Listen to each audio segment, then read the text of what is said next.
Bienvenidos, vamos a continuar con el episodio número 25 de nuestro libro de los Hebreos, capítulo 2, y vamos a mirar en este video otros temas en general sobre las secciones que ya hemos visto. El primer tema es la necesidad de los milagros.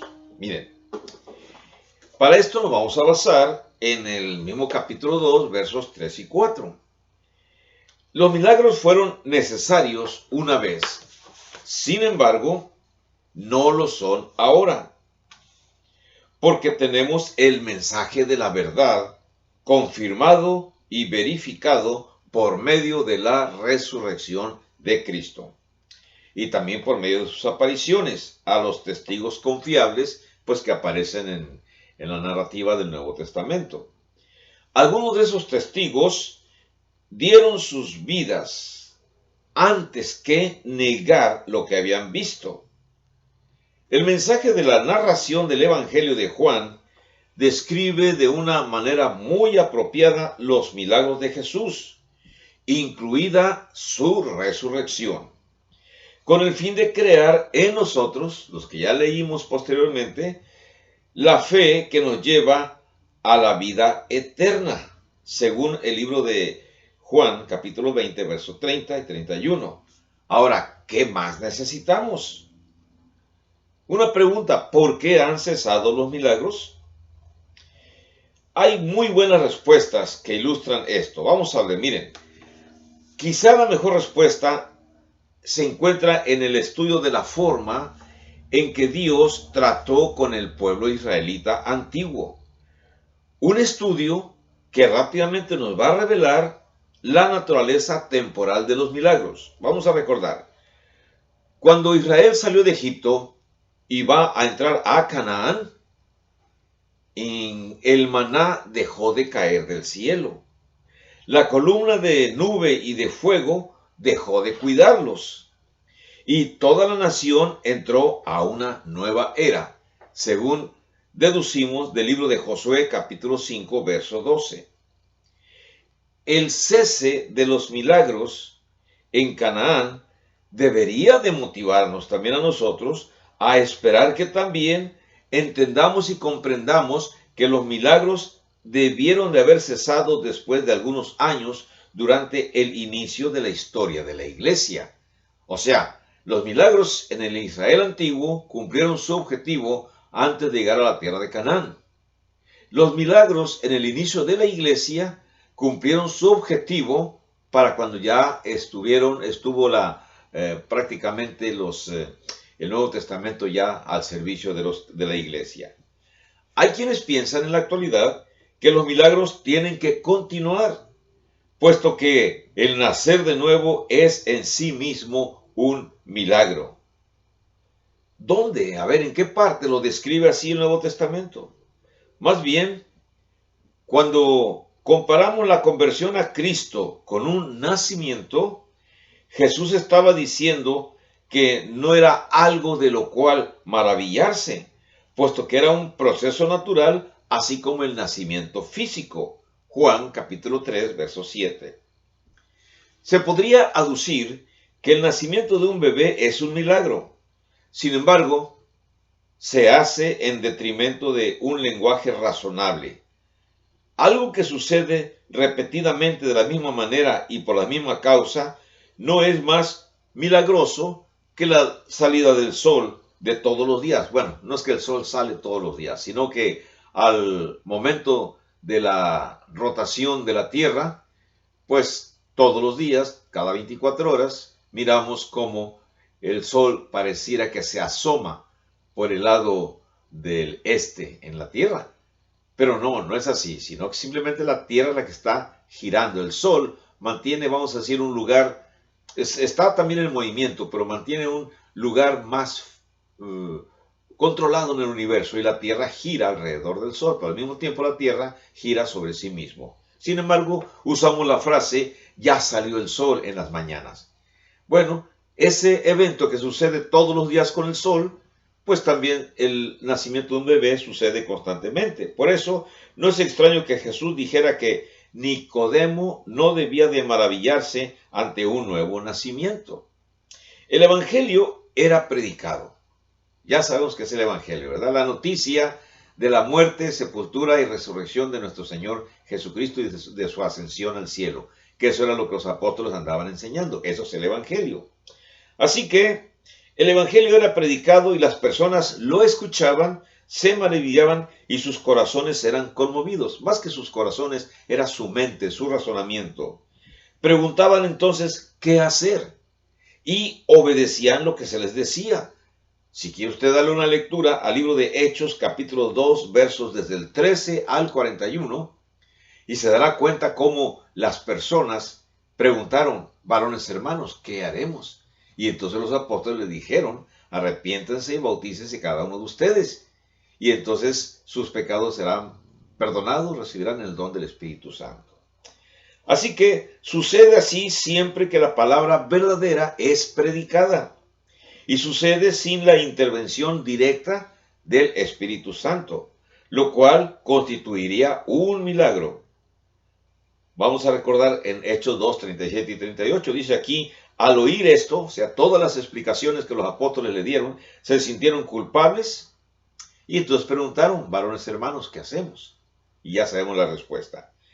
El Espíritu, como era lo usual, obró por medio de su palabra, la cual es la espada del Espíritu, según sabemos por Efesios capítulo 6, verso 17.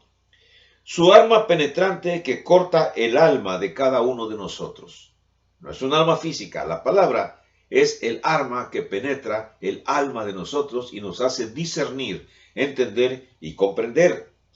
Los que creen que nacer de nuevo es un milagro, entonces convierten en algo misterioso cuando Jesús dijo lo opuesto, que nacer era perfectamente natural.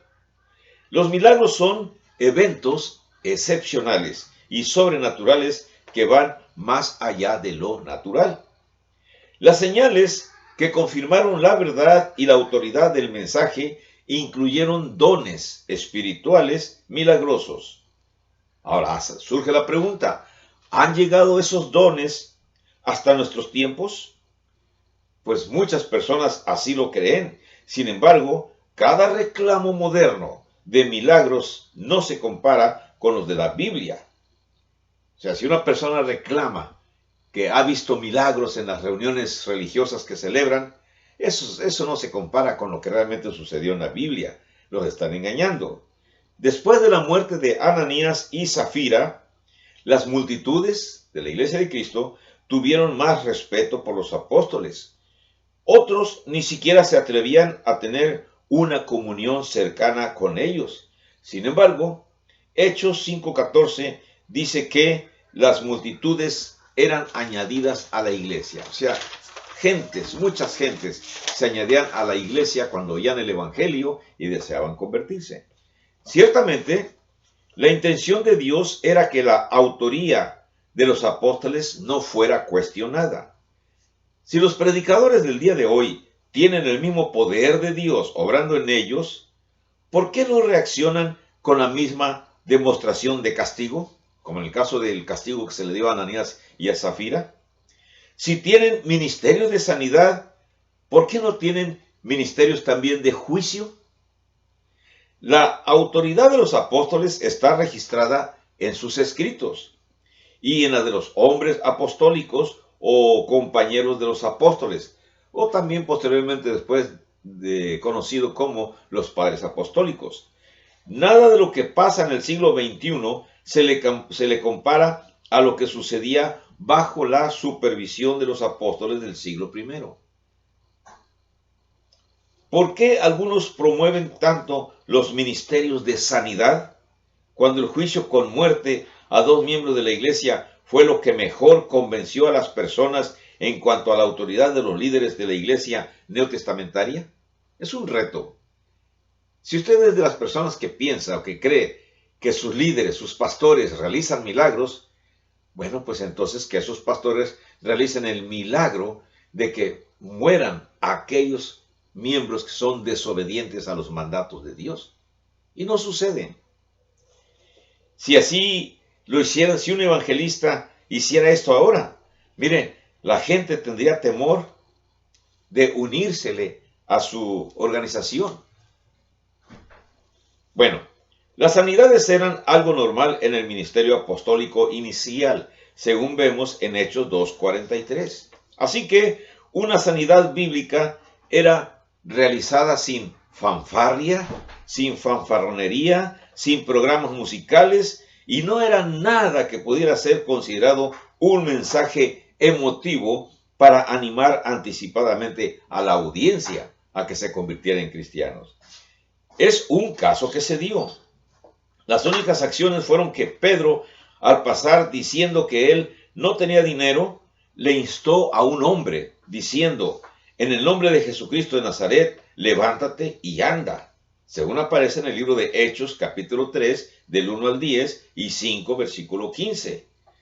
Hoy en la actualidad, muchos alentarían a Pedro, quizá a detenerse y primero hacer una colecta de dinero y a gritar y a decir que no suene, que caigan los billetes, pero que no suenen. Así que no tenía riquezas para ofrecerle al paralítico, Pedro. Así que, entonces, de hecho, el mismo Pedro podría haber aprovechado un poco de ayuda financiera con los milagros que hizo en Hechos capítulo 3, verso 6. Muchos grupos religiosos en la actualidad buscan atraer y son atraídas a las personas por medio de suplirles sus necesidades, ¿sí? Darles dinero para que suplan sus necesidades físicas, financieras, necesidades de alimento, con una celebración que no se enoje nadie, o con un servicio de adoración alegre, donde ponen música, todo tambor y está la gente bailoteando dentro de sus templos, que haga que la gente piense que ya han adorado cuando solamente están siendo entretenidos. Los entretienen estos pastores. ¿Por qué tantas iglesias tienen servicios especiales con presentadores profesionales cada domingo para atraer a su público? Sí, realmente son unos presentadores profesionales, músicas, cantantes de éxito, sin éxito, y bueno, las personas que se presentan son más para alegrar el ambiente que para realmente tener un momento de adoración para el Señor. Tales eventos, lo que sucede es que promueven más bien han disminuido el interés de las personas en la predicación del Evangelio y por lo tanto han disminuido el poder de la iglesia. ¿Por qué creen ustedes que al menos cuando la iglesia de Cristo viene y presenta sus programas de evangelización en forma adecuada, en forma correcta, no tenemos audiencia? E incluso de los mismos videos de YouTube que presentamos hablando la verdad, no tienen audiencia, porque no le damos a la gente entretenimiento.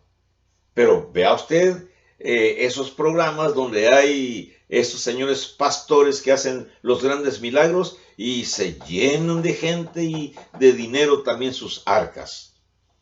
Así que tenemos aquí algo interesante. La iglesia de Cristo no entretiene a nadie, enseña, transmite cómo las personas pueden obtener su salvación. Si usted quiere entretenimiento, vaya usted a los grupos sectarios en donde usted escuche música, sanidades y todo lo que usted físicamente busca. Pero si busca a Dios de todo corazón, mejor investigue en su Biblia.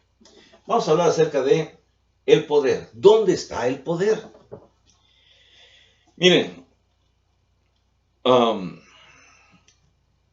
un evangelista llamado Marshall hablaba de un hombre que conoció un domingo, el cual caminaba con su Biblia bajo el brazo, y le preguntó al hombre así, de esa manera: ¿a dónde va con esa Biblia? Voy a conseguir el poder, contestó el hombre. El hermano Marshall le decía a su audiencia: este hombre no sabía que tenía bajo su brazo todo el poder que hubiera deseado, si tan solo supiera cómo usarlo. El poder del Evangelio es lo que la gente necesita. Sin embargo, no es, tal vez, lo que la gente desea. El mensaje predicado es lo más eficaz para alcanzar las almas perdidas. no el drama, no la fanfarria, ni la danza. Miren, los griegos y los romanos habían convertido el drama en todo un arte.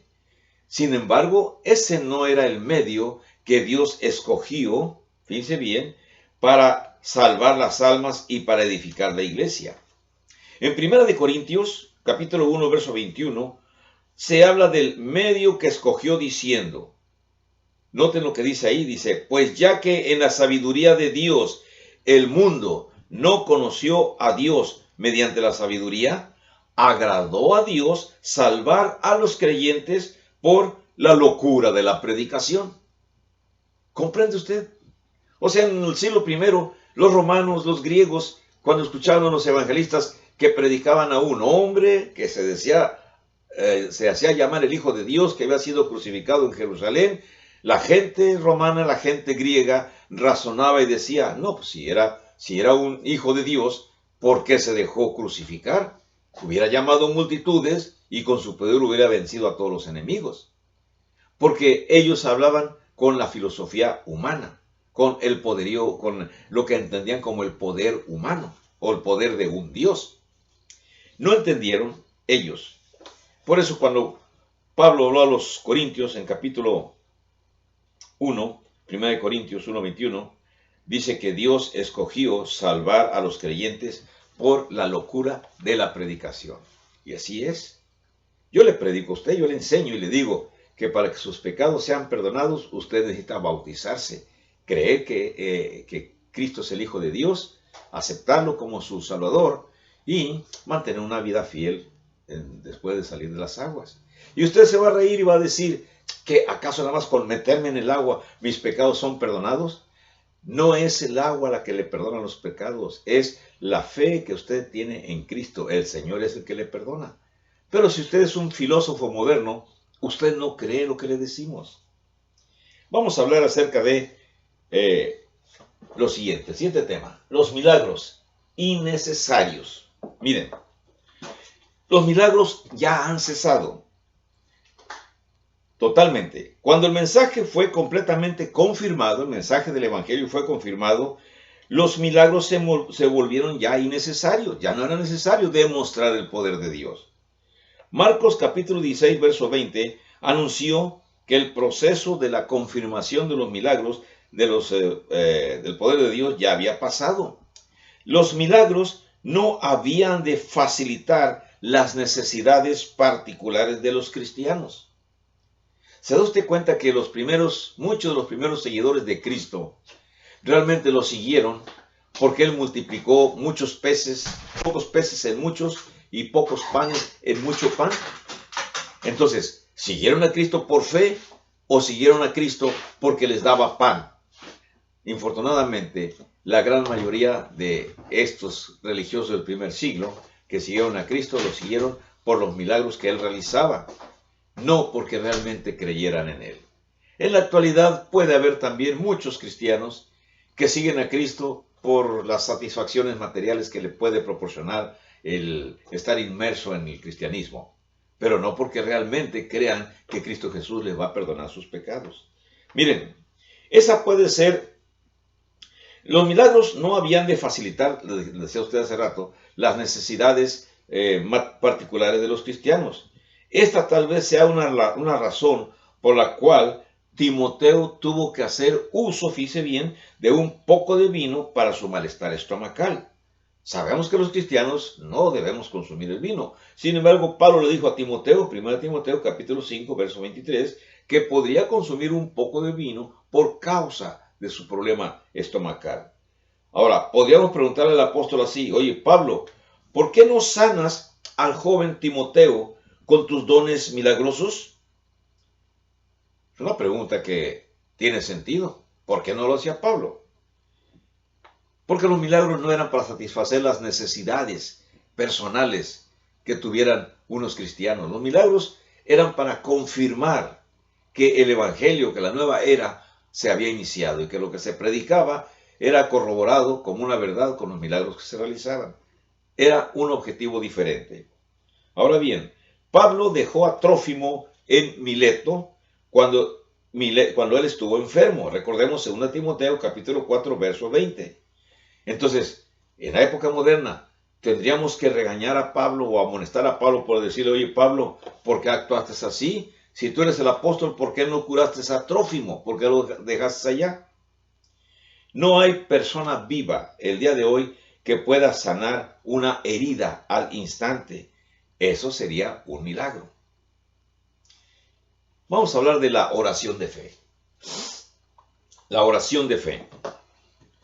Observe que muchos predicadores que alegan sanar por el poder de Cristo hoy llaman a su pastor en singular y no a sus ancianos en plural para que oren por el enfermo. ¿Nota usted la diferencia?